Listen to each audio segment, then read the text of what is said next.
Craw, the sea monster, is actually more of a space monster. This is what happens when someone tries to rip off the American Godzilla. Speaking of the American Godzilla, it came out just 2 months before Craw. So, is Craw the sea monster better than Godzilla 98? Let's find out.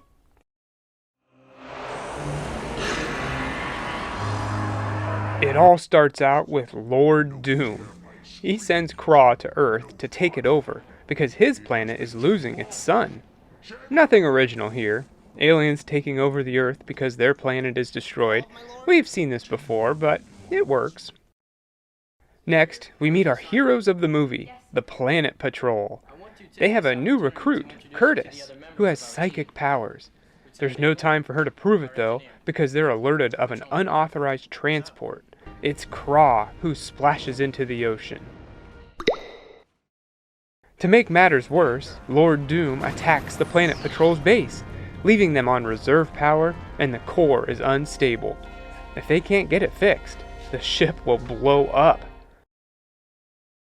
They call Magyar to help them out.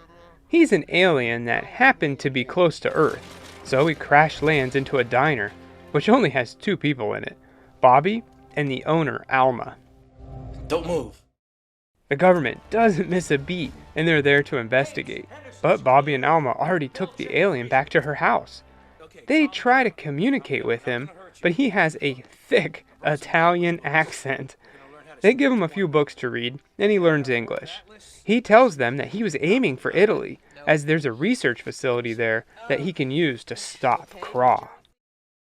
It doesn't matter anyway, because it blew up in a mysterious explosion, and, to make matters worse, the government breaks down the door, taking Bobby, Alma, and Magyar back to their base.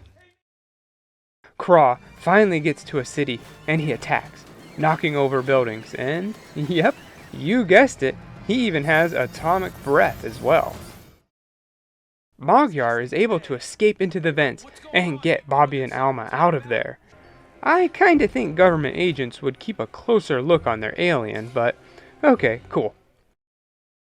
Being on the run now, Bobby shaves everything. And I mean everything. And they show it all, and it's disgusting. No, I'm just kidding. He does shave his head and face, though. Thinking there isn't anything they can do, Bobby calls in for some help from his friends. But Magyar hears the touch-tone phone and realizes he knows the number to the government's base. He also knows the code words. So, Bobby's able to call the base and issue an order for parts to build a weapon that can stop Craw. While all this is happening, Craw is destroying things left and right. He blows up trains, knocks over buildings, nothing can stop him. The agents figure out a pattern and realize that Craw is following Magyar. The base has the weapon built and everything is ready to go. Craw is lined up, but the laser doesn't fire. Bobby goes to take a look, but the agents are there to stop him. Not really sure why agents want to stop him. What's the worst that can happen? While all this is happening, Curtis uses her psychic powers to stop Craw in his tracks. But she can't hold him for long. There's a little fight back and forth, but eventually, Bobby is able to fix the ray gun, Doc Brown style.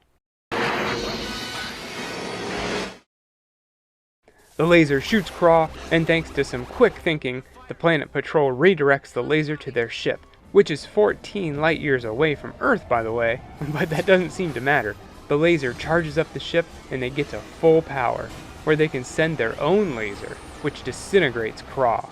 The Planet Patrol locks up Lord Doom, and they all make fun of Magyar's accent. The end. So, is Craw the sea monster better than Godzilla 98? Well, no, but it's not all bad. For a rubber monster, Craw looks pretty good. It seems like something Toho would have come up around that time. And Craw gets a lot of screen time destroying cities, which is cool. But all the other effects look pretty bad. You can tell it's a miniature, which I give them props for not going CGI and making everything practical. But at the time, CGI was really expensive, so I think they were just being cheap. The music isn't good, and the acting is pretty bad. It all feels like an episode of Are You Afraid of the Dark or Goosebumps. I give Craw, the sea monster, 1.5 Italian aliens out of 4.